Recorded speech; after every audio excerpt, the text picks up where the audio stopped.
Programang ito ay rated SPG, striktong patnubay at gabay ng magulang ang kailangan. Lumipas ang araw ay napag-alaman ni Ramon na si Olga ang lumakad para alamin kung sino ang nagtutulak ng Red Chaser. Si David dapat ang gagawa nito kaya nagalit si Ramon. Malalaman ni Ramon kay Bullet na nagpa-party lang si David at nagsusugal. Nagwawaldas ito ng pera. Kaya problemado si Ramon at nahihirapan siyang disiplinahin ang kanyang anak dahil sa tigas ng ulo nito. Kaya naman, may naisip si Ramon na plano. Gusto niyang magkaharap-harap sila nila Marites.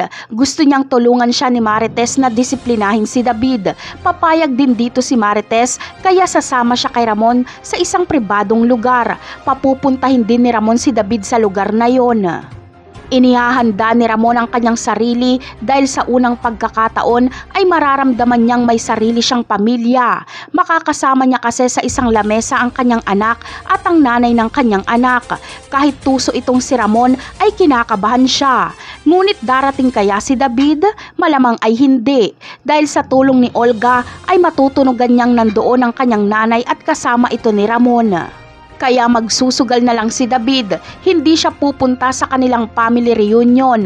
Kaya ang mangyayari ay parang magdi-date na lang si Ramon at Marites at pag-uusapan nila si David. Ngunit dito na kaya matutuklasan ni Marites na nagkakamali si Ramon ang akala dahil si David ang kinikilala nitong anak. Ano kaya ang gagawin ni Marites kapag malaman niya ang pagpapanggap ni David? Ibubunyag niya kaya ito o sasakyan niya na lang para mailigtas niya si David kay Ramon? Yan ang aabangan natin sa mga susunod na episode. Paalam!